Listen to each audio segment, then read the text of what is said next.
For a Regency aristocratic wife, the safest place in England was also the most dangerous, her own bedroom, because pregnancy was simultaneously her greatest social achievement and her most likely cause of death. 1 in 5 women died in childbirth during this era.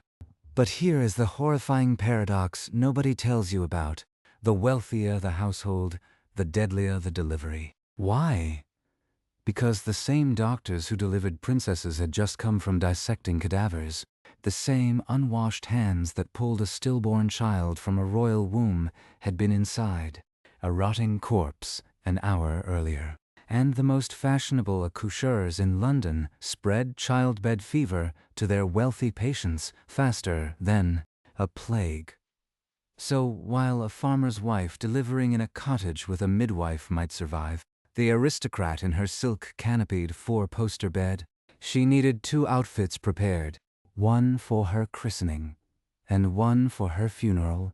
This was the hidden terror behind every aristocratic marriage in Regency England. The era that gave us Jane Austen and afternoon tea also gave us a death rate so high that virtually every family had a story of a wife, sister, or daughter who never survived her childbearing years. To be a young bride in fashionable society meant entering a lottery where the prize was a living heir and the penalty was agony. The numbers were brutal. For married women in the upper classes, the average was 6 to 7 pregnancies, because without effective contraception, each union brought a fresh roll of the dice. 1 in 5 women in this period died from complications of pregnancy or childbirth. Even Jane Austen, the chronicler of drawing-room romance, saw 4 of her own sisters-in-law perish in the reproductive battle. But here is the chilling detail that defies logic. Those with the most money, the best houses, and the most prestigious physicians were actually the most vulnerable, because the very men who promised safety brought death instead. They moved from autopsy rooms to birth chambers, still wearing the same blood-stained coats they used. When dissecting cadavers, turning puerperal fever into an upper-class epidemic. When Princess Charlotte, the adored heir to the British throne, died in childbirth in 1817. Her death sparked national mourning on a scale not seen again until Princess Diana's funeral in 1997. For a brief moment, people dared to question why the finest doctors had let her die. The answer was a horror that had been quietly killing mothers for decades, ignored by a medical establishment that blamed the heir, not its own dirty hands. So what exactly happened when a Regency lady realized she was pregnant? What rituals of confinement, secrecy, and superstition sealed her fate? And how did she prepare for a journey that offered no guarantee of return? To understand, we must go back to the very beginning, the day the wedding was announced, and the silent countdown to her potential death began. This is the forgotten history of what it truly meant to bring life into the world, when the world itself had no idea how to keep mothers alive. For a young woman of the ton, the moment her engagement was announced in the Morning Post, a silent clock began ticking. Not the clock of romance or domestic bliss, but a physiological countdown that every mother, aunt, and married friend understood with grim precision. She was expected to produce an heir, and to produce one quickly. Within the first year of marriage, the polite question in every drawing room would be whether there was any happy news. By the second year, the whispers began. By the third, if her waist remained slim, the silence became deafening. Because in Regency, aristocratic society, a wife's value was measured in 2 things: the size of her dowry and the speed of her womb. But here is what the young debutante did not yet understand. The same pressure that demanded she become pregnant as soon as possible was also the mechanism that could kill her, and no one warned her. Her mother would not speak of it directly because the subject of childbirth was so delicate, so wrapped in euphemism and modesty, that even the word pregnancy was rarely uttered in polite company. Instead, a woman was said to be, in the family way, or in an interesting condition, or in a delicate state of health. The very language was designed to conceal the reality, to soften the edges of a process that was raw and painful, and frequently fatal. When a wife finally missed her courses and the morning sickness began, she entered a strange social twilight. For the first few months, nothing changed outwardly. She continued to appear at balls and dinners, to take walks in Hyde Park, to wear her fashionable empire waist gowns that conveniently hid the earliest swell of pregnancy. But by the 5th or 6th month, a new phase began. The confinement. The word itself sounds like a punishment, and in many ways it was. The expectant mother was expected to withdraw from society entirely. She was to remain indoors, preferably in her own bedchamber, which was now transformed into a lying-in room. Heavy curtains were drawn across the windows, because medical theory of the time held that too much light or fresh air could harm the unborn child. The room was kept warm, sometimes stiflingly so, with a fire burning even in summer. Candles provided the only illumination, casting shadows on walls covered in needlework and family portraits. The woman was not alone in this darkened room. She was attended by a circle of female companions, her mother, her sisters, her closest friends, and perhaps a few trusted servants. But one person was conspicuously absent: her husband. Men were not permitted in the lying-in chamber until after the baby had been born and the mother had been properly arranged. Childbirth was women's business, a mysterious and dangerous ritual that men observed only from a distance, pacing in their libraries while they waited for news. The irony was that while husbands were locked out, another man was increasingly being let in: the male midwife, or accoucheur, whose presence signified wealth and modernity. And that arrival changed everything. For centuries, childbirth in England had been managed by women, experienced midwives who had attended dozens or hundreds of births, who knew the rhythms of labor, not from books but from hands-on practice, who carried no surgical instruments because they relied on patience and gravity and the body's own timing. These women were not formally educated. Many could not read, but they possessed a practical wisdom passed down through generations. They knew which herbs could ease pain, which positions could speed delivery, and when to simply wait. Their methods were gentle, their intervention minimal, and for most of history, they were the only option a woman had. But by the Regency era, something had shifted. The rise of scientific medicine, the increasing professionalization of surgery, and the snobbery of the upper classes combined to elevate the male practitioner over the traditional midwife. Hiring an accoucheur was a status symbol. It meant you could afford the best, the most fashionable, the man who had trained in Edinburgh or London and who carried with him a leather satchel of instruments that promised to solve any difficulty. And there was one instrument in particular that had revolutionized obstetrics: the forceps. The forceps were a family secret for more than a century. The Chamberlain family, Huguenot refugees who settled in England in the late 1500s, had invented a curved metal instrument that could grasp a baby's head and gently pull it through the birth canal without crushing the skull. For generation after generation, the Chamberlains kept the design a secret. When they were called to a difficult birth, they would arrive with a large gilded box, send everyone else out of the room, and work under a sheet so that no one could see the tool they used. The results were remarkable. Women who would have died in obstructed labor, babies who would have been lost, were saved. The Chamberlains became wealthy and famous, but they guarded their secret jealously. It was not until the 1730s that the design finally became public knowledge, and by the Regency, forceps were a standard part of any accoucheur's kit. But the very tool that saved lives also introduced a new danger, not from the instrument itself, but from the hands that wielded it.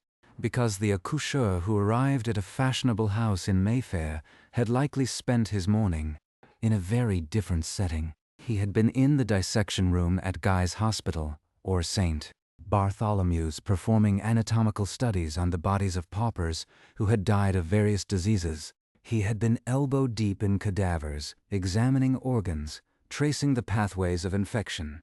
And when he was finished, he would wipe his hands on a cloth, pack his instruments, and travel directly to attend a woman in labor.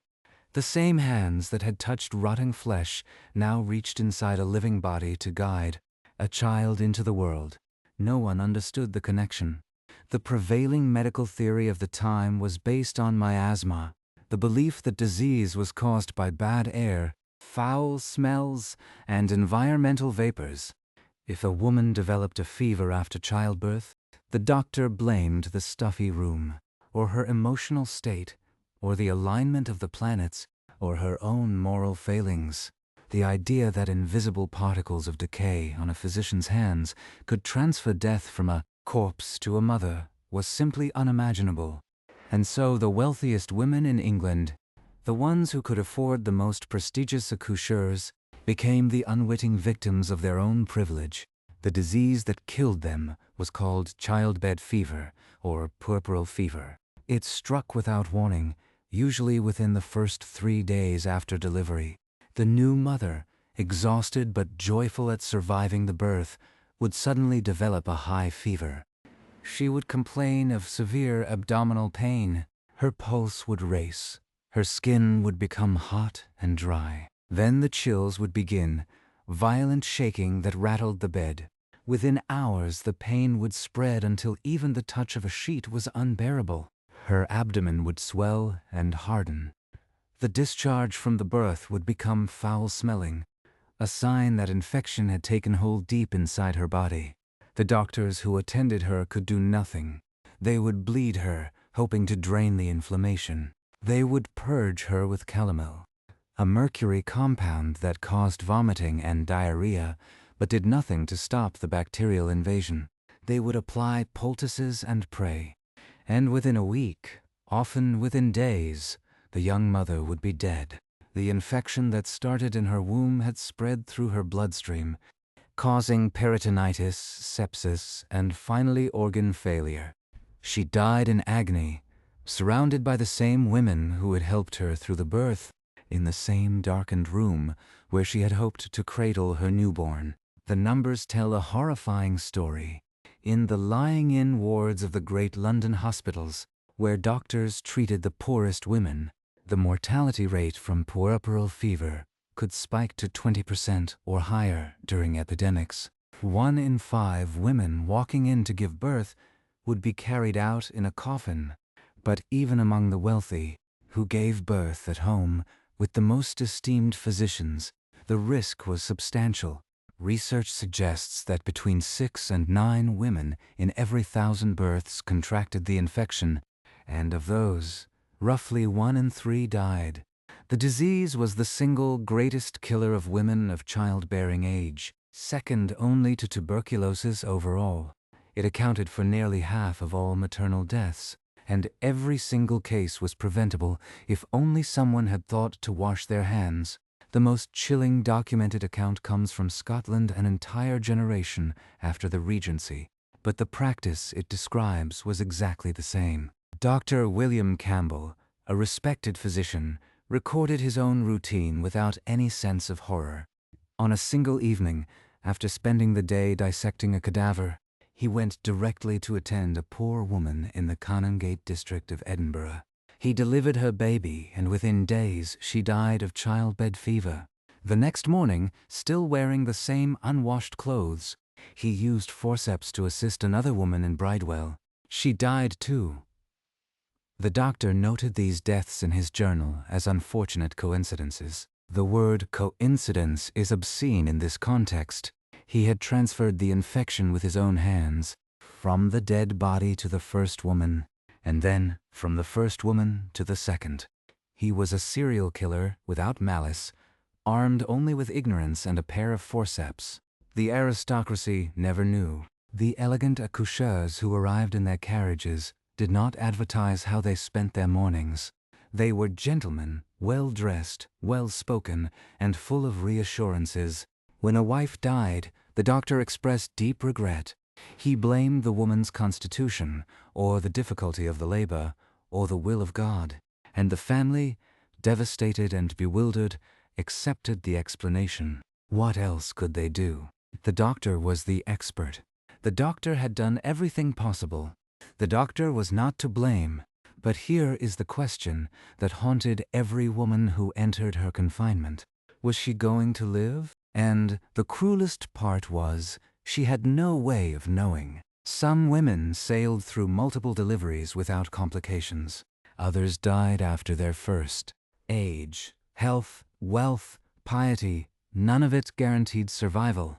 The fear of death in childbirth was so pervasive that many women spent their entire pregnancies preparing for the possibility that they would never hold their baby. Letters were written to be opened in the event of death. Final instructions were given to sisters and mothers. And most tellingly, an expectant woman often prepared 2 sets of infant clothing. One was a beautiful christening gown, embroidered with lace and ribbons, meant to be worn when the baby was presented at the church font before the assembled family. The other was a small white shroud, meant to wrap the baby's body if it did not survive, or to dress the baby for its mother's funeral. Because in the worst cases, both mother and child died, and the family buried them together, the infant on the mother's chest, in a single coffin. The same duality of hope and fear shaped every object in the lying-in chamber. The midwife's bag contained herbs that could soothe pain, but also a sharp hook used to dismember a dead baby in the womb, if it could not be delivered whole, a procedure known as a craniotomy. The accoucheur's satchel held forceps that could save a life, but they could also cause devastating injury if used too forcefully, crushing a baby's skull or tearing the mother's internal tissues. The bed linens were white and clean, but they were placed over a mattress that could be soaked through with blood in minutes. The candles were beautiful, but they burned beside basins of water that would turn crimson before the night was over. And yet, women went through it, not once, but again and again, because the pressure to produce a male heir was relentless. A woman who survived her first delivery would be congratulated, celebrated, praised. And then, within months, the expectation would return. When would she give her husband a spare? The ideal aristocratic family had multiple children, preferably several sons to ensure the line continued. A woman who refused to risk another pregnancy was seen as selfish and ungodly. A woman who could not conceive was pitied or scorned. A woman who died trying was mourned and then replaced. Because remarriage after a wife's death in childbirth was not only common, it was almost expected. A widower with a young heir needed a new wife to manage the household and produce additional children. The cycle of death and replacement turned like a wheel, crushing women under it year after year. The most famous example of this relentless pressure, and its most tragic outcome, is the death of Princess Charlotte Augusta of Wales in 1817. She was the only legitimate grandchild of King George III, the beloved hope of the nation, a young woman of 21 who had married Prince Leopold of Saxe-Coburg just a year earlier. Her pregnancy was a national event. The entire country rejoiced. By November 1817, Charlotte was 2 weeks past her due date, but the doctors were not alarmed. Sir Richard Croft, her leading physician, was a man of great reputation who believed in conservative management. He disapproved of intervention. He would let nature take its course. So he waited. For 48 hours, Charlotte labored. The pain was excruciating. She vomited repeatedly. Her contractions were weak and ineffective because she had not been allowed to eat or drink anything except a little broth. The cervix dilated slowly. The baby, a large boy, was in a difficult position. Sir Richard Croft refused to use forceps. He would not call for a more experienced obstetrician who might have intervened. He would not even perform a simple episiotomy to widen the opening. He waited, and finally, after 2 full days of suffering, Charlotte gave birth. The baby was stillborn. He had died during the prolonged labor. The heir to the throne, the future King of England, was a limp, blue, silent child. The nation was stunned, but Charlotte seemed to rally. She ate a little food. She spoke with her husband. The doctors were cautiously optimistic. The Queen had survived the birth, even if the child had not. All she needed was rest and time. But within hours, Charlotte began to decline. Her pulse became irregular. Her breathing grew labored.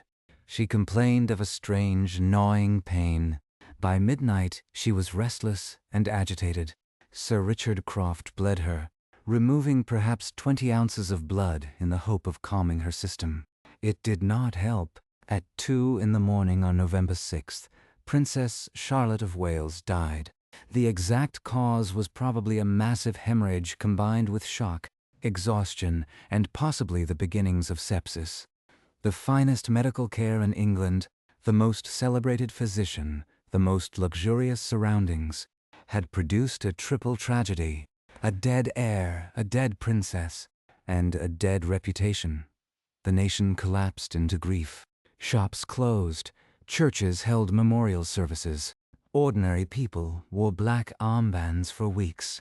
The mourning was on a scale that would not be seen again until the death of Princess Diana in 1997. And in the midst of the sorrow, a question began to circulate. Why? Why had the princess died when common women survived? Why had the doctor not done more? Sir Richard Croft, consumed by guilt and public blame, took his own life 3 months later, a final casualty of the same system he had served. Princess Charlotte's death should have been a turning point.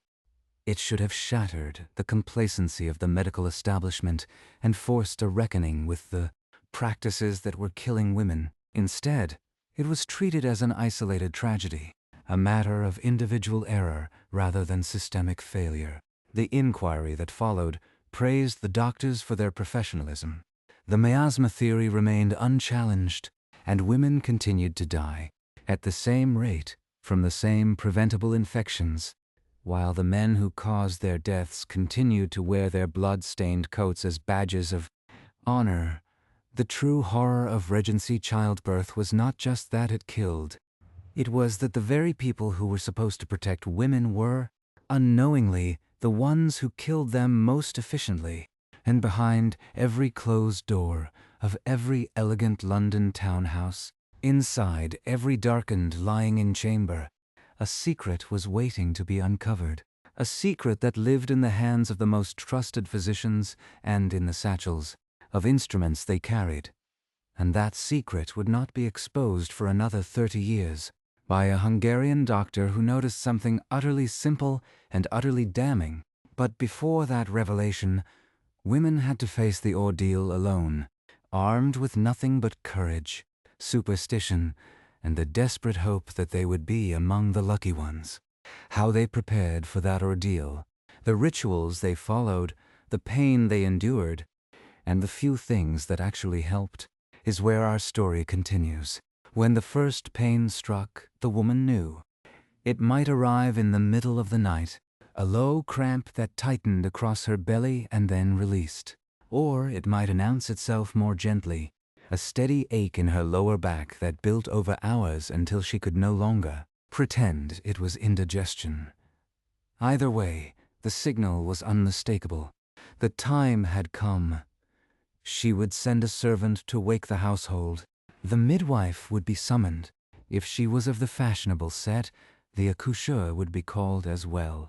The lying-in chamber, already prepared for weeks, would now fulfill its purpose. The curtains would be drawn tight, the fire stoked high, and the woman, perhaps no older than 19 or 20, would begin the most dangerous journey of her life. The room itself was a masterpiece of contradiction. By modern eyes, it would look like a beautiful prison. The walls were hung with tapestries and heavy fabrics to block any draft, because the reigning medical belief held that cold air could shock the mother's system and cause the womb to C's. The windows were sealed. Candles flickered on every surface, their flames reflected in mirrors that had been draped with gauze to soften the light.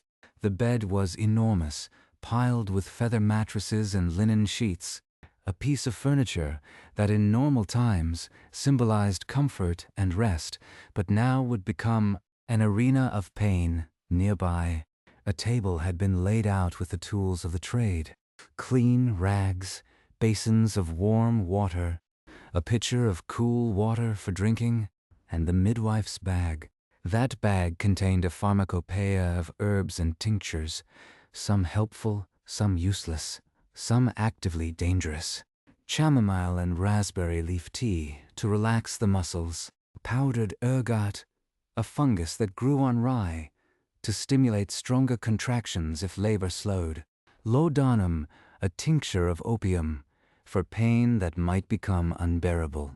And in the deeper folds of the bag, instruments that no one discussed openly: a sharp hook, a pair of curved scissors, a loop of silk thread. These were the emergency tools, the ones brought out only when things had gone terribly wrong. For the first stage of labor, the woman was encouraged to walk if she could, to change positions, to lean on her female attendants. The midwife would press her hands against the belly, feeling for the position of the child. A head-down presentation was a gift from heaven. A breech baby, coming feet first or buttocks first, was a terror that tightened the midwife's throat. She would have seen breech deliveries before, and she would have seen many of them end in sorrow. The baby, unable to descend properly, would become stuck. The cord might prolapse, cutting off oxygen. The mother, exhausted and terrified, would push against an obstruction that would not yield.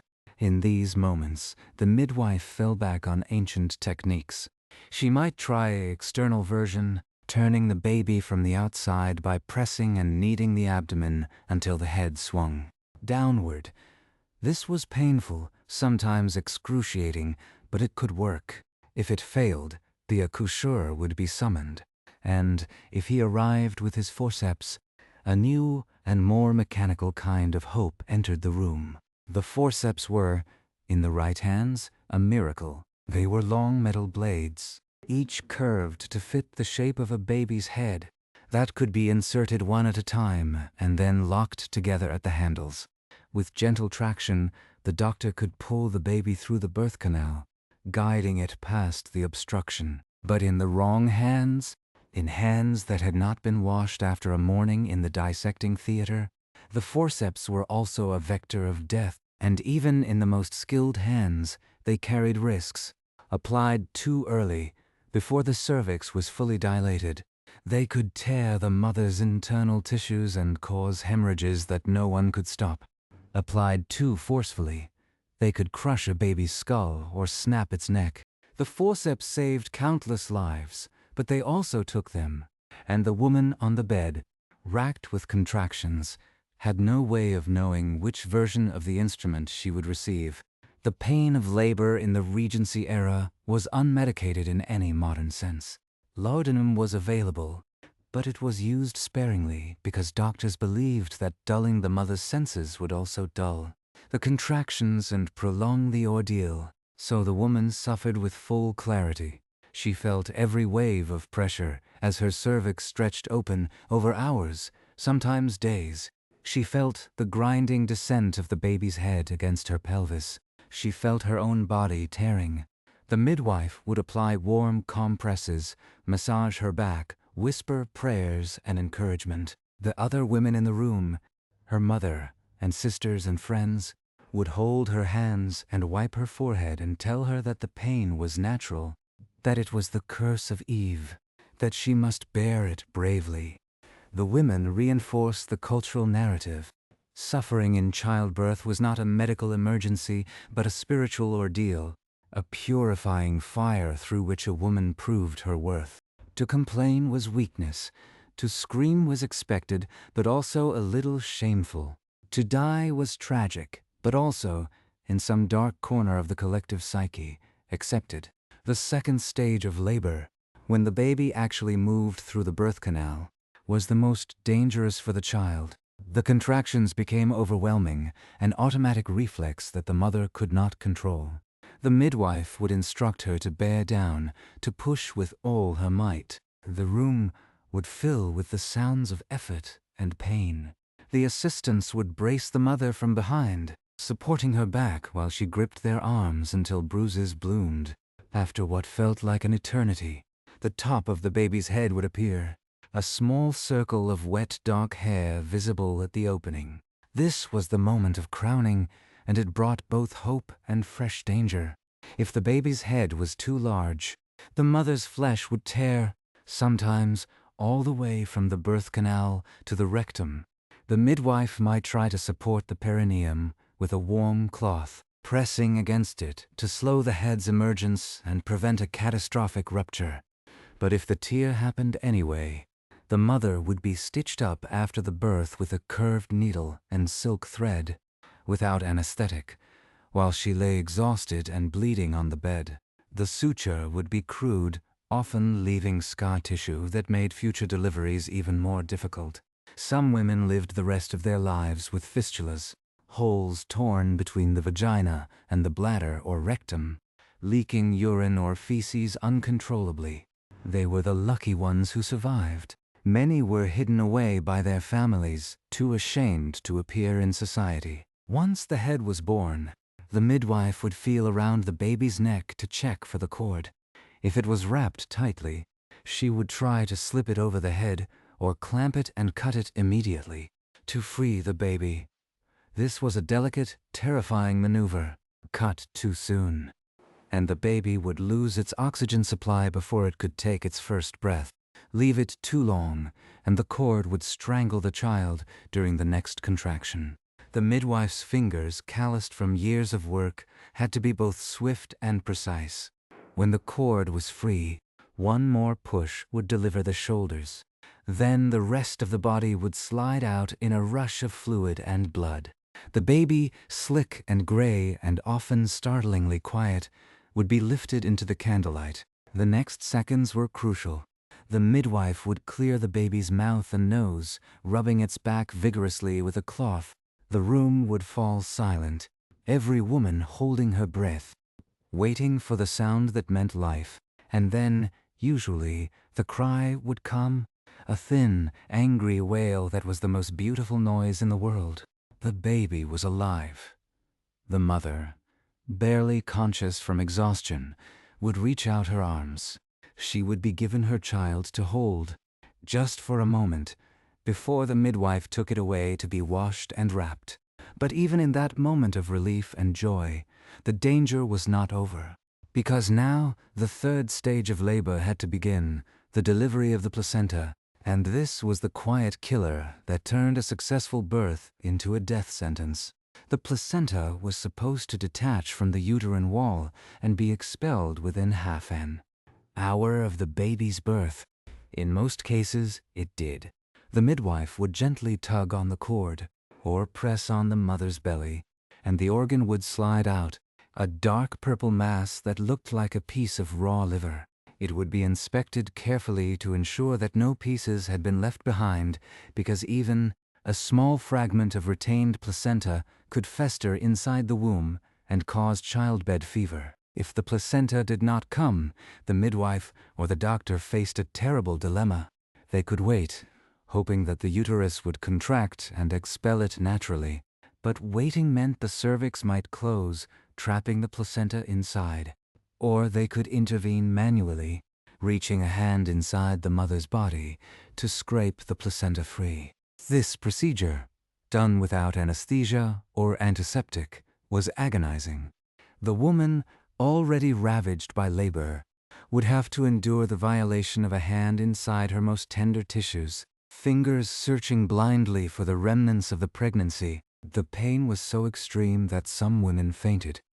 Others screamed until they lost their voices, and if the doctor or midwife had not washed their hands, the intervention that was meant to save the woman from infection would instead be the very act that introduced it. When the placenta was finally out and the bleeding controlled, the mother would be cleaned and changed. The soiled linens would be removed. Fresh sheets would be spread. The woman would be propped up against pillows, her hair brushed, her gown smoothed. A tray of light food would be brought, perhaps broth or toast soaked in wine. The baby, now wrapped in a white blanket, would be placed beside her. The women in the room would congratulate her. They would tell her the worst was over. They would be wrong, because the next week would determine whether she lived or died. The signs of childbed fever were subtle at first. A slight chill, a feeling of exhaustion that seemed deeper than normal, a tender abdomen. The mother might dismiss these symptoms as the natural result of her ordeal, but by the second or third day, if the infection had taken hold, the symptoms would become unmistakable. Her temperature would spike, her pulse would race, her face would flush, a foul-smelling discharge would begin, noticed by the midwife when she changed the cloths. The mother would complain of mounting pain, a deep ache that grew into an unbearable burning. She would stop eating, her milk would dry up. The baby, hungry and confused, would be handed to a wet nurse, often a poor woman who had recently given birth herself and who was paid to feed. The aristocratic infant, the mother, too sick to hold her child, would lie in the darkened room while the life drained out of her. The doctors who attended these women had a repertoire of treatments that were not only useless, but actively harmful. They believed in bleeding, the removal of blood from the body to balance the humors and reduce fever. They would open a vein in the mother's arm or apply leeches, draining away precious blood that her body needed to fight the infection. They believed in purging, the use of violent laxatives like calomel to flush out the system. The patient, already weak and dehydrated, would be subjected to days of vomiting and diarrhea that left her more exhausted than ever. They believed in blistering, the application of hot poultices to the abdomen to draw the inflammation out through the skin. The result was burns that added to the woman's agony without touching the infection inside her. Through all of this, the family would gather in the parlor downstairs, praying and weeping, while the priest was sent for to administer last rites. The death itself was rarely peaceful. The infection would spread from the womb to the bloodstream, causing sepsis.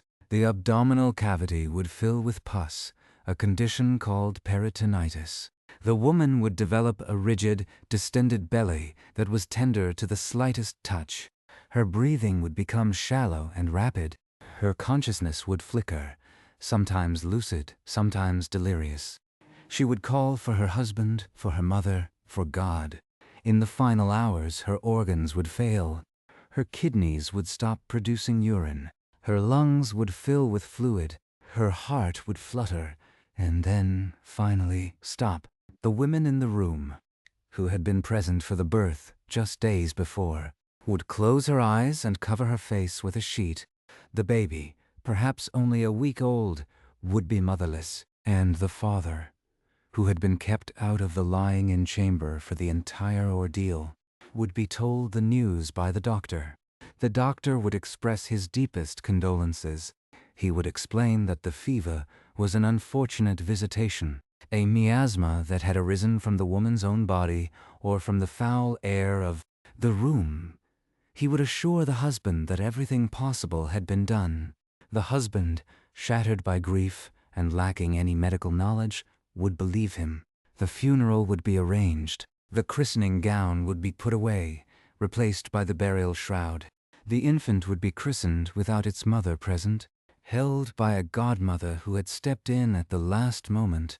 And then, after a suitable period of mourning, the husband would begin to think about remarrying. Because the estate needed a mistress, the heir needed a mother, and the cycle would begin again. But here is the maddening paradox at the heart of this tragedy. All of this death, all of this suffering, was distributed unequally. The women who delivered their babies at home with only a midwife, the working-class women, and the rural poor, often had a better chance of survival than the wealthy. The midwife did not come from the dissection room. Her hands, though unwashed in the modern sense, were not coated with the invisible remnants of cadaver tissue. She brought herbs and patience, not forceps and knives. She did not intervene unless absolutely necessary. And while midwives certainly lost patients to hemorrhage and obstructed labor, they did not carry the specific contagion that caused the epidemics of childbed fever. The doctors did. The accoucheurs, the men of science, the guardians of the forceps, were the vectors of death. The very women who paid the most for their medical care were being killed by the men they hired to save them. This was visible to anyone who looked closely at the numbers, but no one did, because the medical establishment was built on a hierarchy that placed men at the top and women at the bottom. Midwives were dismissed as ignorant crones, their practical knowledge scorned because it was not written in Latin. Doctors were gentlemen, educated, credentialed, trusted. To question them was an insult, a violation of social order, and so the deaths mounted, year after year, hidden behind euphemisms and closed doors and the polite silence of the drawing room. In the great hospitals of London, where the poorest women went to deliver because they had no home to go to, the situation was even worse.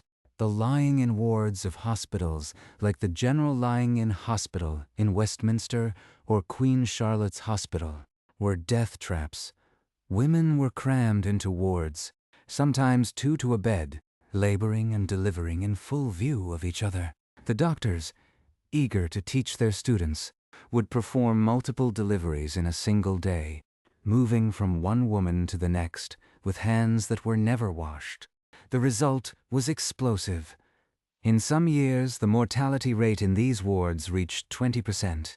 1 in 5 women walking in to give birth would be carried out to the mortuary.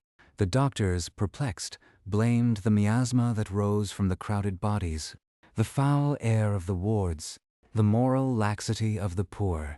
It never occurred to them that they themselves were the cause. One Scottish doctor, years after the Regency, would describe his own practice with unintentional horror.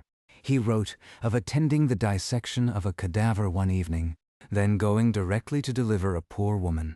She died of childbed fever. The next morning, still wearing the same clothes, he delivered another woman with forceps. She died too. He recorded these events without a trace of guilt because he saw no connection. The women were simply unfortunate. The air was bad. God's will was mysterious. It was not until the 1840s, when a Hungarian physician named Ignaz Semmelweis made a discovery that should have changed everything, that the truth began to surface. But that discovery, and the medical establishment's furious resistance to it, belongs to the next chapter of our story. What matters now, in the Regency era itself, is that the women who entered their confinement did so without any knowledge of the invisible danger that lurked on their doctors' hands. They trusted, they hoped, and they died, not knowing that their deaths were preventable by the simplest act imaginable. And as the bodies were buried and the carriages rolled away from the London squares, the silence settled over the tragedy like a shroud. The question that should have been shouted from the rooftops remained unasked. Why were the richest women in England the most likely to die, bringing life into the world? And who, if anyone, would finally demand an answer? The answer would not come from London. It would not come from the Royal College of Physicians or from the celebrated accoucheurs of Mayfair. It would come from Vienna in 1847 at the Vienna General Hospital, where a Hungarian doctor named Ignaz Semmelweis noticed something that should have been obvious to everyone, but wasn't. He noticed that women were dying at wildly different rates in 2 different clinics located in the same building. This discrepancy would launch the most bitter and consequential battle in the history of obstetrics, a battle that would cost Semmelweis his career, his sanity, and ultimately his life, while saving countless women he would never meet. Semmelweis was an unlikely revolutionary. He was born in Buda in 1818 to a prosperous German-Hungarian family, the 5th child of a successful grocer. He studied law first, then switched to medicine, eventually specializing in obstetrics. By 1846, he was working as an assistant physician at the Vienna General Hospital's maternity clinic, and what he found there horrified him. The hospital had two lying-in wards. The first clinic was staffed by doctors and medical students.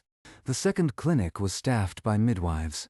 The difference in mortality rates was staggering. In the first clinic, the one run by doctors and used for training medical students, the maternal death rate from childbed fever ranged from 10% to as high as 18% in some months. In the second clinic, where midwives delivered the babies, the rate was 2 to 3%, sometimes lower. Women knew about this. They begged on their knees to be admitted to the second clinic. Some, when they learned they had been assigned to the first clinic, wept in terror. They understood, from the evidence of their own eyes and the stories whispered among the poor women of Vienna, that entering the doctor's ward was a gamble with death itself. Semmelweis could not understand the discrepancy.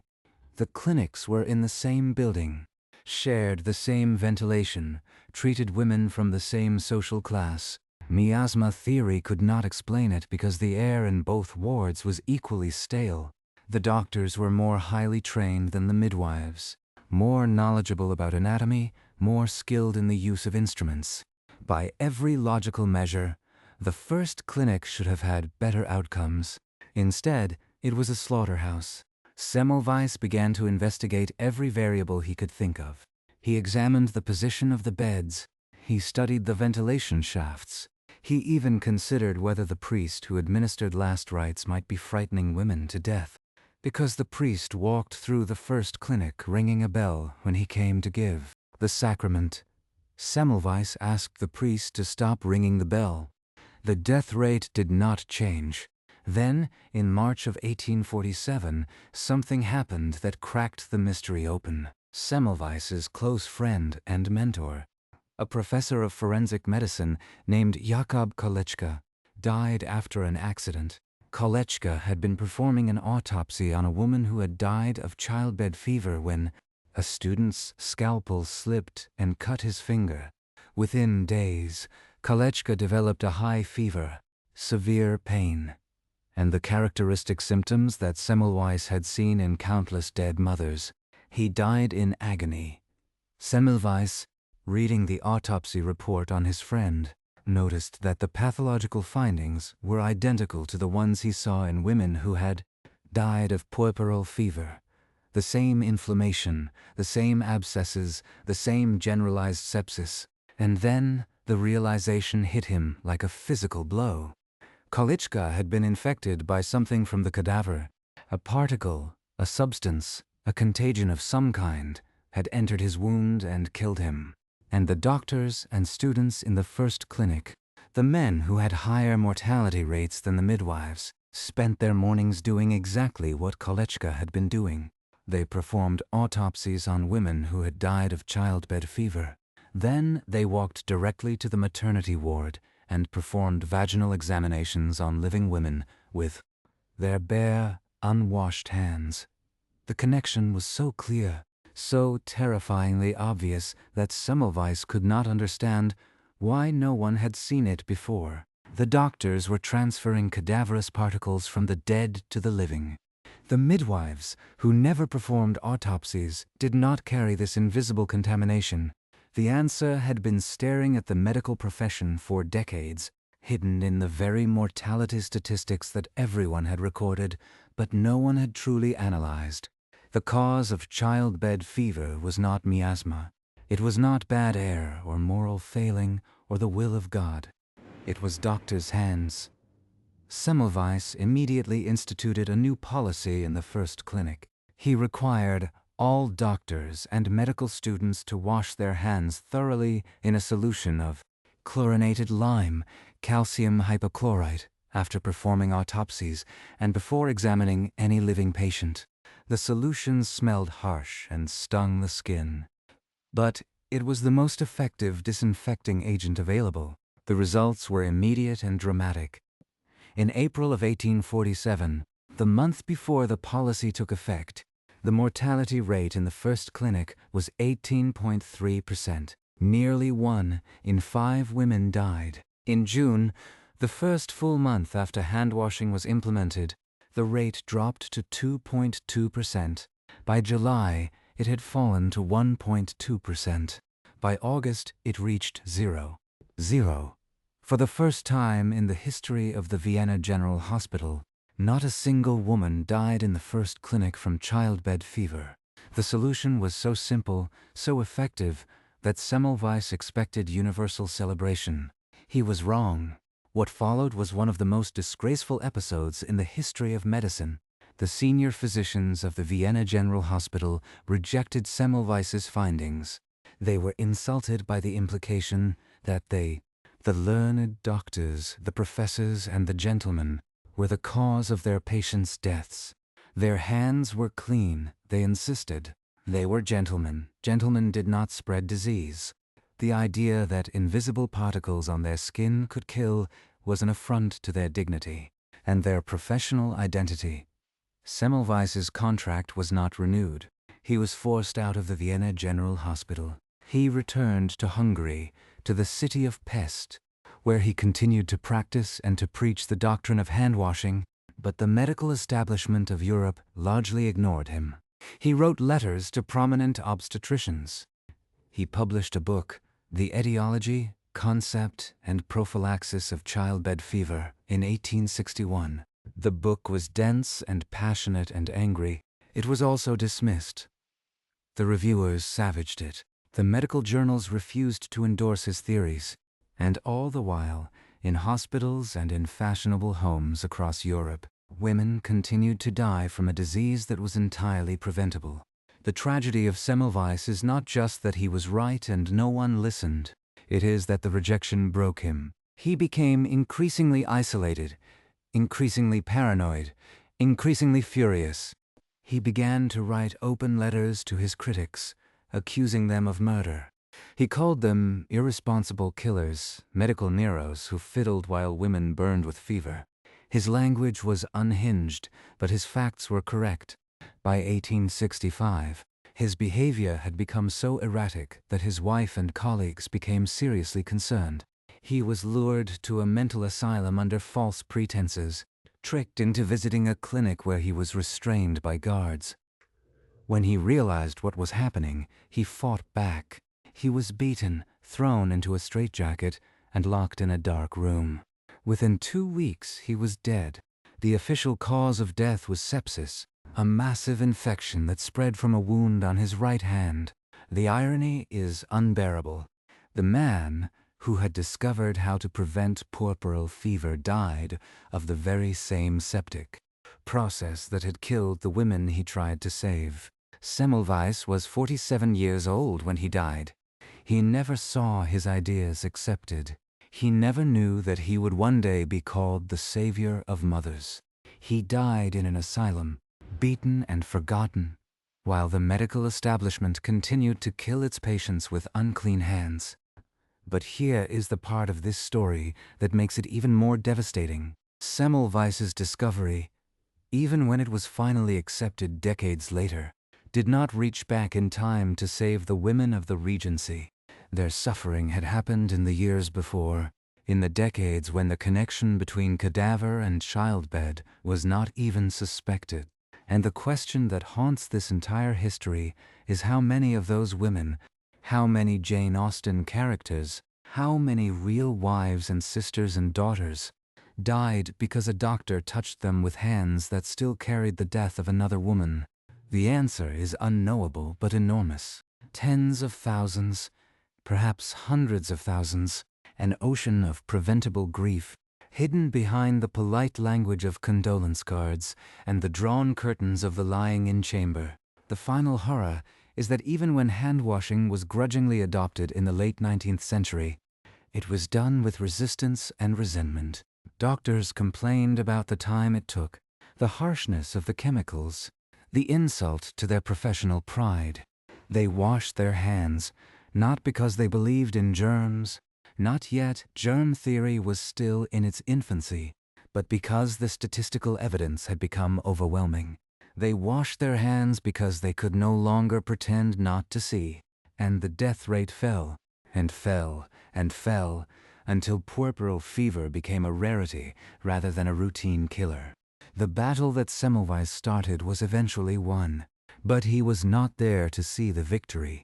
His monument is the invisible act of hand-washing, performed billions of times every day in hospitals around the world by doctors who have never heard his name, but who are following the protocol he died to establish. But medical ignorance was only one front of the war that Regency women faced, even if they dodged the bullet of childbed fever, even if their doctor happened to wash his hands or their midwife kept them away from contamination. The ordeal of childbirth itself was still a landscape of pain and danger that modern medicine has largely erased. The instruments, the procedures, the desperate emergency measures that midwives and accoucheurs employed when things went wrong, these were horrors in their own right, and understanding them reveals just how much courage it took for any woman to enter the lying-in chamber. Beyond the forceps, the accoucheur's bag contained instruments that were frankly barbaric. The perforator was a sharp-pointed instrument used to puncture a baby's skull inside the womb. It was employed when the baby was already dead, or when it was so badly stuck that the mother would certainly die unless the obstruction was removed. The doctor would insert the perforator through the dilated cervix, locate the baby's head, and pierce the cranium. The contents of the skull would drain, the head would collapse, and the baby's body could then be extracted. This procedure was performed without anesthesia on the mother, who was fully conscious and aware that her child was being destroyed inside her to save her life. The psychological damage of such an experience is almost impossible to imagine. Women who underwent a craniotomy and survived were often haunted for the rest of their lives by the knowledge of what had happened to their baby. Some could never bear to become pregnant again, not because of the physical risk, but because the memory of that sensation, that sound, that loss was too great to endure a second time. The crochet was another instrument of desperation. It was a blunt hook, curved like a shepherd's crook, that could be inserted into the birth canal to pull on the baby's body. If the forceps could not get a grip, if the baby was in a transverse position with its shoulder presenting rather than its head, the crochet might be the only option. It was placed around a limb, or around the neck, or hooked into the baby's groin, and the doctor would pull. The force applied was brutal, because the only alternative was the death of both mother and child. Babies delivered with the crochet were almost always dead or died shortly after birth. Sometimes the hook slipped, tearing the mother's internal tissues and causing hemorrhages that could not be controlled. Sometimes the baby's body came apart during the extraction, leaving pieces inside the mother that had to be removed manually. This was obstetrics at its most primitive, a far cry from the elegant forceps deliveries that the fashionable accoucheurs advertised. And yet every Regency doctor carried a crochet, hidden in the depths of his bag, waiting for the moment when all other options had failed. The Vectis was a simpler instrument, a single curved blade that worked like half a pair of forceps.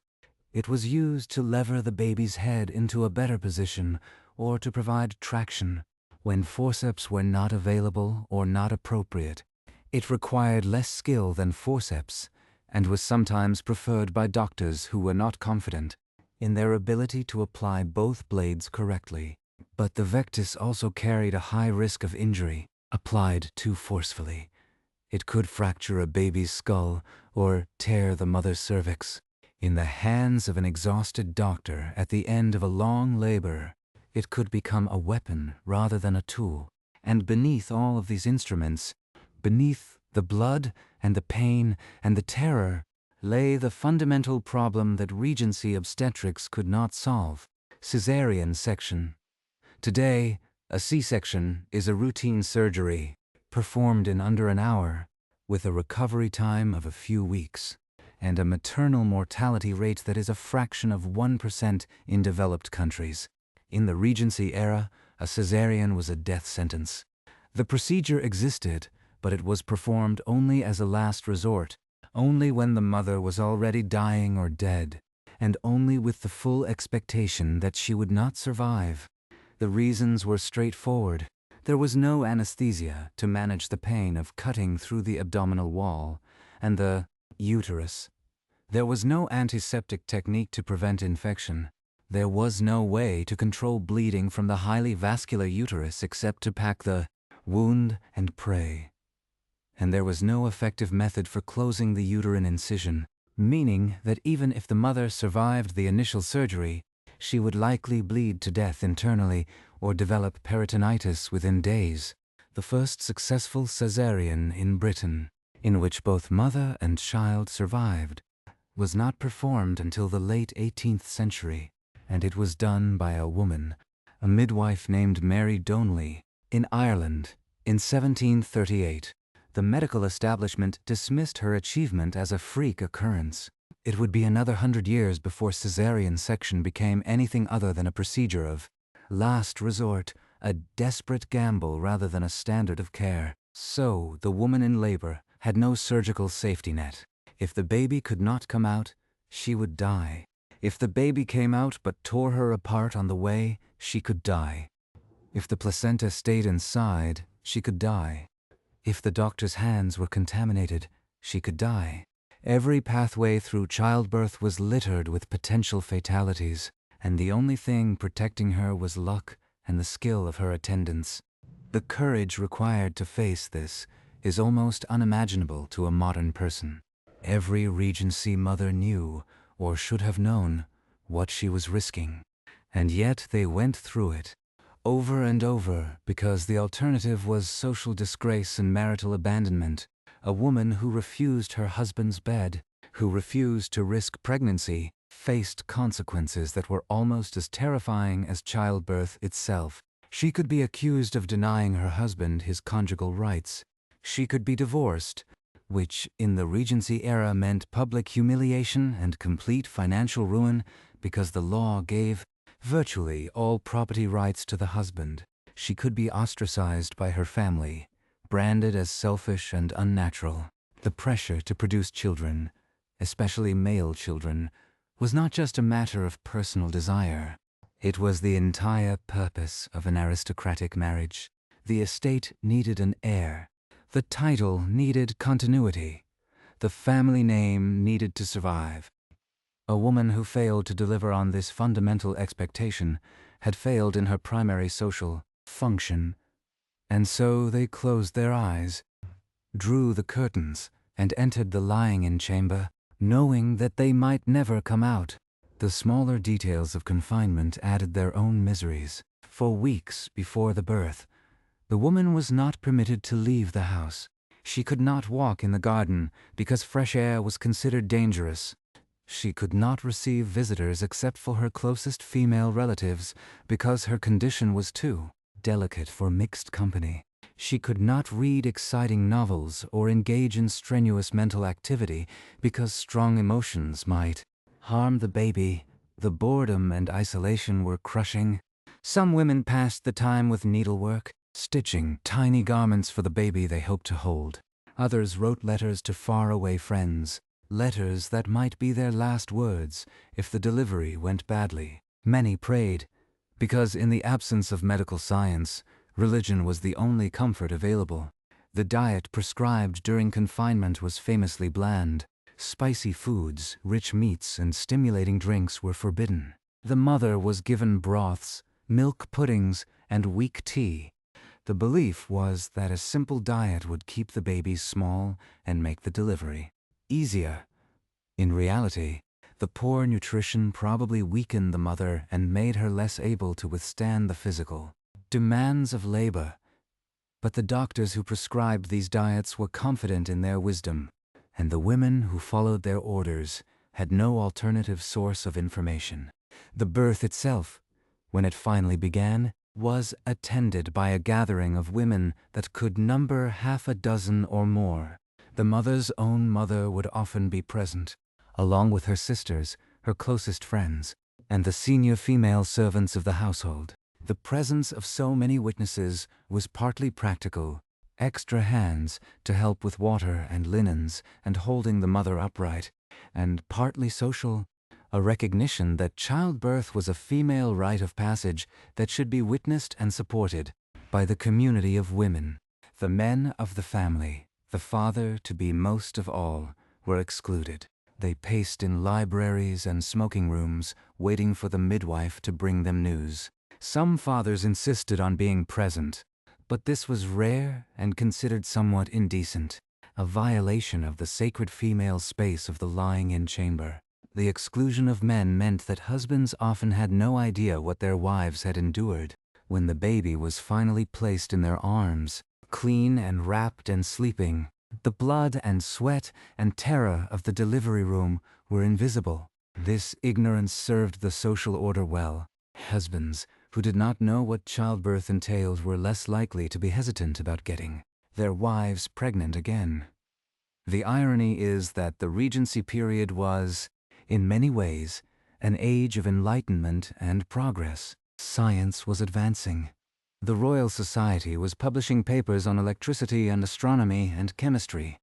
The Industrial Revolution was transforming the landscape of Britain. And yet, in the most intimate and essential arena of human experience, the bringing of new life into the world, the medical profession was stumbling in darkness. The very advances that were supposed to improve maternal care, the forceps, the anatomical knowledge gained from dissection, the training of male accoucheurs, were actually making things worse. The doctors had more tools and more knowledge than the midwives, but they also carried more death on their hands. It was a perfect storm of ignorance, arrogance, and prejudice, and the victims were the women who had been taught since childhood that their highest calling was to be wives and mothers. The question that follows from all of this is not just how the women of the Regency survived, but how they endured. What inner resources did they draw upon? What social support systems caught them when they fell? And what finally changed? What finally broke the cycle of death and silence to bring us to the modern era of safe childbirth? The answers to these questions reveal something surprising about the human capacity for resilience and about the long, slow, painful process by which the truth eventually triumphs over the comfortable lies that prop up power. But before that triumph, there was more suffering, more loss, and more silence. And the silence itself was one of the most powerful weapons keeping the system in place. The silence was not an accident. It was a structure as carefully maintained as the social hierarchy itself. To speak openly about the dangers of childbirth would have been to admit that the entire system of aristocratic marriage was built on a foundation of female sacrifice, and so the women who survived their confinements rarely spoke of what they had endured. The women who died were memorialized in marble and epitaphs that praised their virtue and their Christian resignation, but never mentioned the blood or the infection or the doctor's unwashed hands. The silence protected the doctors. It protected the husbands, it protected the institution of marriage itself, and it ensured that each new generation of young brides entered their lying-in chambers with no real understanding of what awaited them. The breaking of this silence took decades. It took the slow, grinding work of a handful of men and women who refused to look away. Semmelweis was the first to scream the truth, but his screams were swallowed by the asylum walls. After his death in 1865, the medical establishment continued to resist. The miasma theory remained dominant. Doctors continued to attend deliveries without washing their hands. In the wards of European hospitals, women continued to die at rates that would be considered scandalous today. In the 1870s, the death rate from puerperal fever in some Parisian maternity hospitals still reached 15%. The doctors who ran these hospitals were not evil men. They were educated, conscientious, and utterly blind to their own role in the catastrophe. What changed everything was not a single discovery, but a convergence of forces. In the 1860s and 70s, the French chemist Louis Pasteur demonstrated conclusively that microorganisms caused fermentation and disease. He showed that the air was full of invisible living particles, that these particles could be killed by heat, and that they were the true agents of infection. Pasteur did not initially focus on puerperal fever, but his germ theory provided the scientific framework that Semmelweis had lacked. When Pasteur examined samples from women who had died of childbed fever, he found chains of Streptococcus bacteria. He announced to a meeting of the French Academy of Medicine in 1879 that the cause of puerperal fever was a bacterium transmitted by doctors and midwives. The doctors in the room were outraged. One elderly physician shouted that the germ theory was nonsense, that the true cause was still miasma. Pasteur was by then too famous and too respected to be crushed the way Semmelweis had been then, but the resistance was still fierce. It was a British surgeon, Joseph Lister, who took Pasteur's germ theory and turned it into a practical system. Lister read Pasteur's papers on putrefaction and realized that the same principles could be applied to surgery and obstetrics. He began using carbolic acid, a strong disinfectant, to clean wounds and instruments. He insisted that surgeons wash their hands thoroughly before and after every procedure. He sprayed carbolic acid into the air of operating rooms to kill airborne germs. His results were astonishing. In wards where antisepsis was enforced, infection rates plummeted. But the medical profession, particularly the older generation, resisted Lister just as they had resisted Semmelweis. The idea that gentlemen should have to wash their hands like common laborers was an insult. The carbolic acid burned the skin and smelled terrible. Many doctors simply refused to comply. It was not until the 1890s, nearly 50 years after Semmelweis's discovery, that antiseptic technique became standard in British and European hospitals. The delay killed hundreds of thousands of women. Every year of resistance was paid for in coffins. The last great epidemics of puerperal fever in the developed world occurred in the early 20th century, in hospitals that had not yet fully adopted cleanliness protocols. And even then, the memory of Semmelweis was barely acknowledged. His name was forgotten by most of the medical profession. His book gathered dust in libraries. His sacrifice was invisible. But the women who benefited from the change did not know his name either, and they did not need to. What mattered was that, gradually, childbirth became safer. Not safe by modern standards, but safer. The terror that had haunted the lying in chambers of the Regency began to recede. The death rate from puerperal fever dropped from more than 10% in some hospitals to less than 1% by the early 20th century. Women began to enter childbirth with a reasonable expectation that they would survive. The old rituals of confinement, the darkened rooms, the dual preparation of christening gown and shroud, began to fade. The euphemisms softened and then disappeared. Pregnancy became something that could be discussed openly, planned for, even celebrated without the shadow of death hanging over every expectation. There was another revolution happening alongside the battle against infection, the battle against pain. For all of human history, childbirth had been synonymous with agony. The Bible had declared that women would bring forth children in sorrow, and the Church had interpreted this as a divine commandment. Pain relief in labor was seen by many as an affront to God's will. When James Young Simpson, a Scottish obstetrician, began experimenting with ether and chloroform in the late 1840s, he was attacked from the pulpit. Clergymen accused him of interfering with the curse of Eve. Simpson responded by pointing out that God had caused Adam to fall into a deep sleep before extracting his rib to create Eve, and therefore God himself was the first anesthesiologist. The theological debate raged, but the women who had experienced the agony of unmedicated childbirth needed no theological arguments. They knew what they had suffered, and they wanted relief. The turning point came, as it so often did, from the very top of the social pyramid. Queen Victoria, who had already endured several painful deliveries, asked for chloroform for the birth of her 8th child, Prince Leopold, in 1853. Her decision was controversial. The medical journal, The Lancet, published a stern editorial warning that the Queen's life was being endangered by the use of this dangerous drug. But Victoria, who had the absolute confidence of a monarch who answered to no one, insisted. Dr. John Snow, the same physician who had traced the source of a cholera epidemic to a water pump in Soho, administered the chloroform. He used a handkerchief sprinkled with the drug, held it over the Queen's face, and allowed her to breathe the vapors. The Queen later wrote in her journal that the effect was soothing, quieting, and delightful beyond measure. The pain that had been the universal experience of women since the dawn of humanity was, for her, blunted into a hazy, distant pressure. When she emerged from the fog, her son had been born, and she had not felt the worst of it.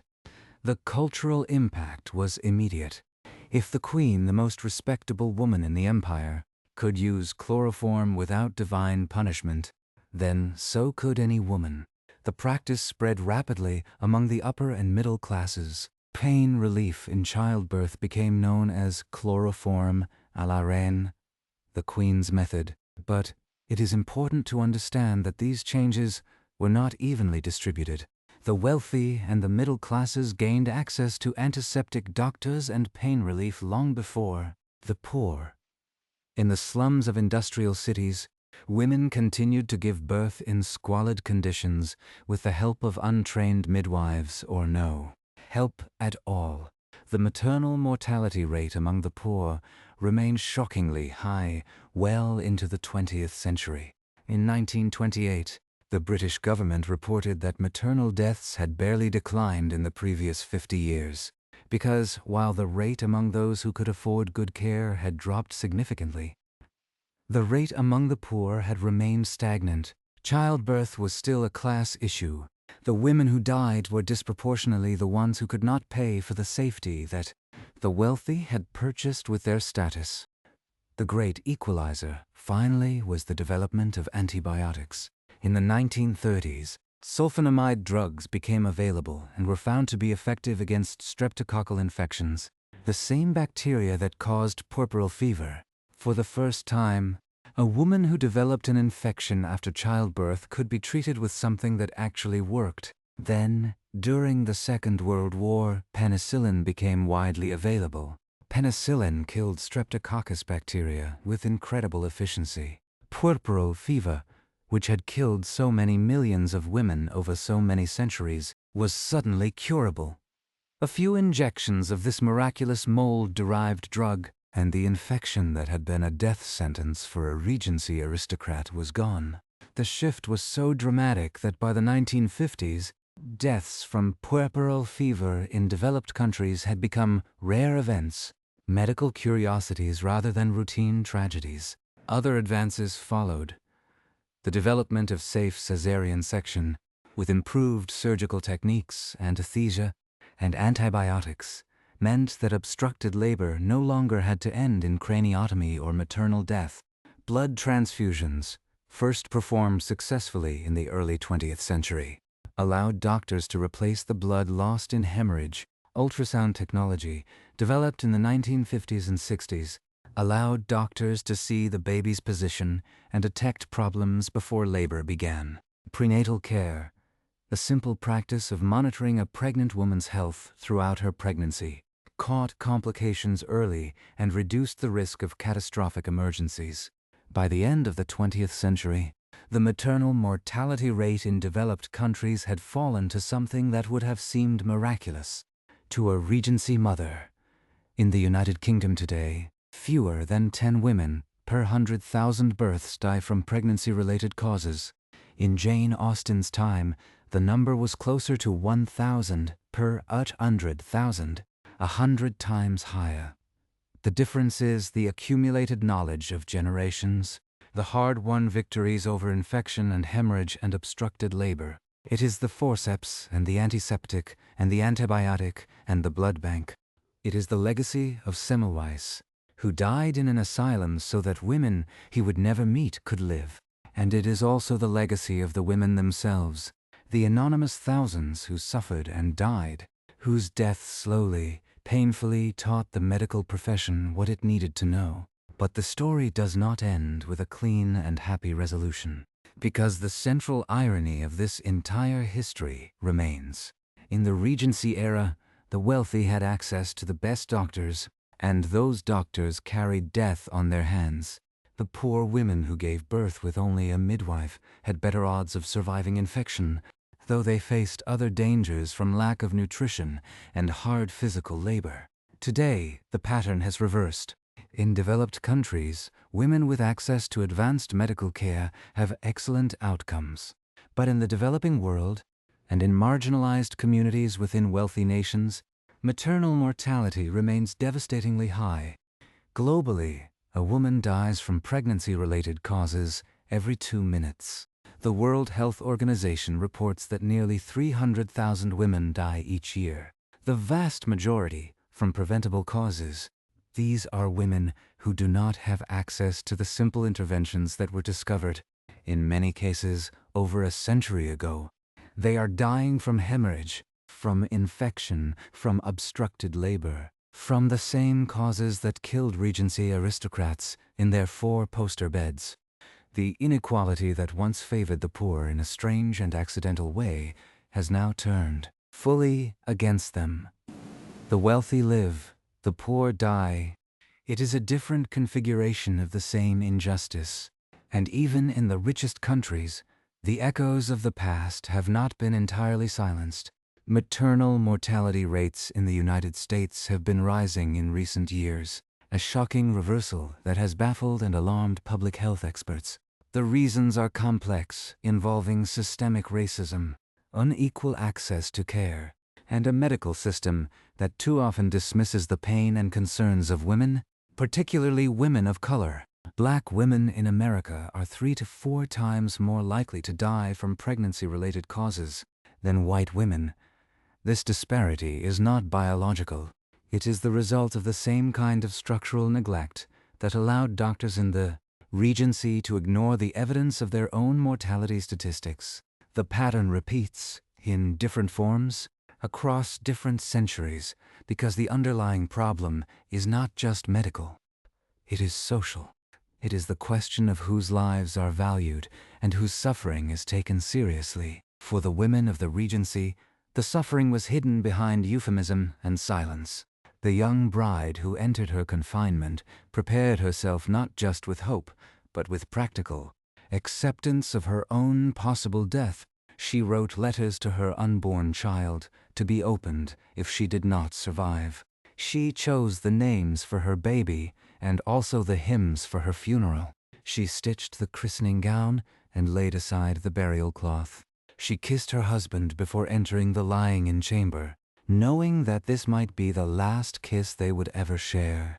And when the door closed behind her, and the curtains were drawn, and the candles were lit, she faced the ordeal with nothing but her own courage and the hands of the women and men who attended her.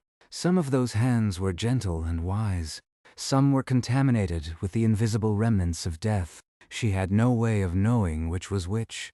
She simply trusted and hoped and endured. The courage of these women is the real subject of this story. It is easy to focus on the doctors, the instruments, the medical theories, the statistics. But at the center of it all was a human being, often very young, often terrified, who faced the most intense physical and emotional experience of her life with no certainty that she would survive. She did this, not once, but repeatedly, because her society demanded it of her.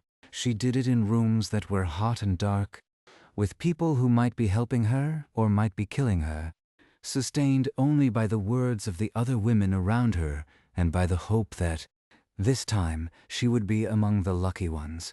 And when she was lucky, when she held her living child in her arms and felt the relief of survival flood through her body, she knew, even in that moment of joy, that she would have to do it all again, because the pressure for an heir, for a spare, for the continuation of the family line, was relentless. The cycle of pregnancy and danger and recovery and pregnancy again was the rhythm of her existence. We can look back at this history and feel a mixture of horror and gratitude. Horror at the suffering that was so casually accepted, at the arrogance of the doctors, at the senseless waste of life that could have been prevented by a basin of water and a bar of soap. Gratitude that we or the women we love are not required to face the same odds. But the history should also make us uncomfortable in another way. It should make us ask what contemporary medical practices, what unexamined assumptions, what structures of inequality are causing preventable deaths right now, while we, like the Regency doctors, look the other way. The story of Ignaz Semmelweis is not just a tragedy from the 1840s. It is a parable for every era. The person who speaks the truth is often rejected, mocked, and destroyed, not because the truth is wrong, but because it threatens the people who benefit from the lie. And the institutions that should be the first to embrace new evidence are often the last to change because they are invested in their own authority. The doctors who refused to wash their hands were not uniquely evil or uniquely foolish. They were human beings caught in a system that rewarded conformity and punished dissent. They were us. But the story also offers a measure of hope, because the truth did eventually win. The hand-washing that Semmelweis demanded is now performed billions of times every day. The germ theory that Pasteur proved is the foundation of modern medicine. The antibiotics that save women from puerperal fever were developed by scientists who built on the work of generations. The pain relief that Queen Victoria embraced is now offered to every woman in labor. The gradual, grinding, infuriatingly slow process of progress did, in the end, transform the world. The women of the Regency, who suffered and died in silence, were not the beneficiaries of that progress, but they were part of its story. Their deaths, recorded in parish registers and family Bibles, were data points in the long accumulation of evidence that eventually became impossible to ignore. Their individual tragedies, each one a universe of grief and loss, contributed to the collective knowledge that now saves lives. And there is one final detail that brings this story full circle, a detail that links the darkened lying-in chambers of Jane Austen's England to the bright, sterile delivery rooms of today. The name of the bacterium that caused so much death, the streptococcus that Semmelweis found in the wounds of dead mothers, is Streptococcus pyogenes. It is the same bacterium that causes strep throat, a minor childhood illness that we treat with a course of antibiotics and forget about in a week. The organism that killed princesses and paupers, that brought down the mightiest families in the land, that filled the churchyards with the graves of young wives, is a germ that we now consider a trivial nuisance. The difference between life and death was not the virulence of the pathogen. It was knowledge. It was the understanding that something invisible could move from one body to another, that cleanliness could stop it, that drugs could cure it. The women of the Regency did not have that knowledge. They lived in a world where the cause of their terror was invisible, undetectable, and so frightening that they could not even speak its name. They called it childbed fever, or puerperal fever, or simply a decline. They did not know it was a bacterium. They only knew that it came like a thief in the night and stole the mother from the child. Today, we know. We know the name of the enemy. We know how to fight it, and while the battle is not over, while women still die in childbirth in many parts of the world, the scale of the tragedy has been reduced by orders of magnitude. The difference between the Regency and now is not just a matter of technology. It is a matter of what we are willing to see and what we are willing to say. The silence that once surrounded childbirth has been broken. The euphemisms have been discarded. The experience of mothers is now discussed, researched, and valued in ways that would have been unthinkable 200 years ago. And every time a woman holds her healthy newborn child in a safe delivery room, surrounded by trained professionals with clean hands and access to the full armament of modern medicine. The ghosts of the Regency are, in some small way, laid to rest. They did not survive, but their daughters' daughters did, and that is the legacy of their suffering, a legacy written not in marble epitaphs, but in the breath of every living child. There is a reason we tell these stories, not just to disturb, not just to shock, but to remember what has been deliberately forgotten. The history of childbirth in the Regency era, and indeed for most of human history, is a history of women's bodies as battlegrounds. Battlegrounds between life and death, between tradition and progress, between the authority of doctors and the wisdom of midwives, between the demand for heirs and the cost of producing them. For too long, this history was not considered important enough to be part of the grand narrative. Wars were recorded, kings were chronicled, parliaments and treaties and inventions filled the pages. But the experience of the women who brought every single one of those kings and soldiers and inventors into the world was relegated to a footnote, if it was mentioned at all. The silence that surrounded childbirth in the Regency drawing room has persisted, in subtler forms, into our own time. We still struggle to speak openly about the physical realities of pregnancy and birth. We still use euphemisms. We still sanitize the experience in our language and in our cultural representations. The reality of what a woman's body endures to bring forth new life is still not fully integrated into our collective understanding. And the consequence is that when things go wrong, when women suffer or die in childbirth today, too often the response is surprise rather than recognition. We have forgotten how dangerous this has always been. We have forgotten that the safety we now enjoy is not natural or inevitable, but was hard-won through the suffering of generations. Consider the simple act of a doctor washing their hands before examining a pregnant woman. We take it for granted. It is automatic, routine, unremarkable. But that simple act was purchased with an ocean of blood.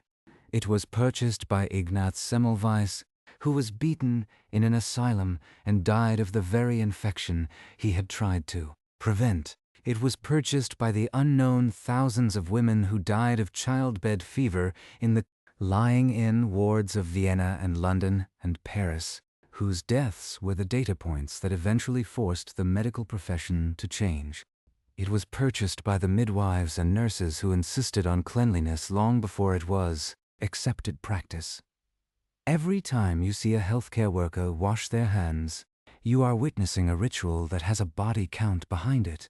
And yet, the battle is not over. In too many parts of the world, women still die for lack of that hand washing, for lack of antibiotics, for lack of a trained attendant. In too many communities, the same structural neglect that allowed Regency doctors to ignore the evidence of their own eyes continues to allow preventable deaths. The global maternal mortality rate remains an obscenity, not because we lack the knowledge to prevent these deaths, but because we lack the political will to distribute that knowledge equitably. The women who are dying today are dying from the same causes that killed princesses and popers 200 years ago. Hemorrhage, infection, obstructed labor, eclampsia. All of these conditions are treatable. None of them should be fatal, and yet, every 2 minutes, somewhere in the world, a family is shattered because the simple interventions that could have saved a mother were not available or were not offered, or were not trusted because the mother belonged to the wrong class or the wrong race or the wrong caste. The story of Regency childbirth is not just a historical curiosity. It is a mirror. It reflects back to us our own blind spots, our own willingness to accept unnecessary suffering as the natural order of things. The doctors who refused to wash their hands were not monsters. They were products of their time, trapped in a paradigm that could not accommodate the truth. But the question that this history poses to us today is, what paradigm are we trapped in? What invisible causes of suffering are we ignoring because they threaten our comfortable assumptions? What voices are we dismissing because they do not speak in the language of authority? The next Ignaz Semmelweis may be working right now, in a clinic or a research lab or a community health center, trying to tell the world something it does not want to hear. Will we listen this time, or will we crush them too, and wait another 50 years to acknowledge that they were right? The women of the Regency, the young brides who entered their confinement with courage and terror, did not know that their suffering would one day contribute to the saving of millions. They did not know that their deaths would be part of a long, slow, painful learning process. They only knew that they were doing what was expected of them, what their mothers had done, what their daughters would do. They endured it because there was no alternative, because the social cost of refusing was too high, because the hope of holding a child in their arms was stronger than the fear of the grave. They are not heroes in the traditional sense. They did not charge into battle or make great discoveries or change the course of history through their individual actions, but collectively their suffering and survival and death built the foundation on which modern obstetrics stands. And that is a kind of heroism, even if it is an unwitting and unsought one. We can draw a line from the darkened lying-in chamber of a Mayfair townhouse in 1812 to the bright, sterile delivery room of a modern hospital in 2024. The line is crooked, it doubles back on itself, it is stained with blood and tears, but it is a line of progress nonetheless. Forceps gave way to cesarean section. Chloroform gave way to epidural anesthesia. Miasma theory gave way to germ theory. Midwives' herbs gave way to antibiotics. And the death rate fell, and fell, and fell, until what was once a universal terror became a manageable risk. The women who walked that crooked line, from the first to the last, are all connected.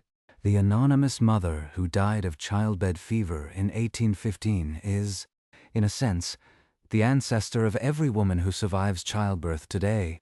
Her death was not meaningless, even if she never knew why she died. Her death taught a lesson, slowly and at great cost, that eventually saved her descendants. This is the hidden narrative of history, not the story of great men doing great deeds, but the story of ordinary people enduring ordinary horrors, and in their endurance creating the conditions for a better world. The women of the Regency did not know they were building anything. They were just trying to survive. They were just trying to bring their children into the world and hold them and love them and watch them grow. But in that striving, in that endless cycle of pregnancy and birth and recovery and pregnancy again, they were laying the bricks of the future. Every time a midwife learned something new from a difficult delivery, every time a doctor was forced to confront the limits of his knowledge, every time a mother whispered advice to her daughter before the daughter entered her own confinement, the knowledge accumulated, the progress crept forward, the darkness receded, inch by inch. And here, at the end of this story, I want to leave you with a single image. A young woman, perhaps 19 years old, lying in a four-poster bed in a grand house in London. The curtains are drawn, the candles are guttering. She has just given birth to a child, a son, an heir. She is exhausted and bleeding and in pain, but she is alive. She holds her baby in her arms and looks down at his small, wrinkled face. She does not know about germs. She does not know about Semmelweis or Pasteur or Lister. She does not know that the doctor who attended her had been dissecting a cadaver that morning and had not washed his hands. She only knows that she has survived and that her child is alive, and that this moment, this fragile, precious, uncertain moment, is worth everything she has endured. She will do it again next year, and the year after that. Some of her children will live, some will die. She herself may not survive the next confinement. But for now, in this moment, the candlelight is warm, and the baby is breathing, and the woman is a mother. That is the image. That is the story. That is the legacy of the Regency wife, and of every woman who has ever faced childbirth with nothing but hope and fear and the support of the other women around her. We are their heirs. We are the children of their survival. The safety we now take for granted was paid for by their suffering, and the least we can do, the very least, is to remember them, to speak their experience, to break the silence that once surrounded childbirth, and to demand that the same safety they died to create be extended to every woman, everywhere, until no mother is buried in the ground before her child has learned to walk. That is the work that remains, and it is work worth doing. If this story has stayed with you, if you found yourself thinking about those darkened rooms and those brave women while you drifted toward sleep, then I invite you to stay with this channel. We tell the forgotten histories, the quiet stories, the ones that are not in the textbooks but that shaped the world we live in. Subscribe and let the next story find you when you are ready for it. For now, rest, close your eyes, and know that the simple fact of your own existence is the result of an unbroken chain of women who survived. Their strength is in your bones, their heartbeat is in your pulse, and their story now is in your keeping. Good night.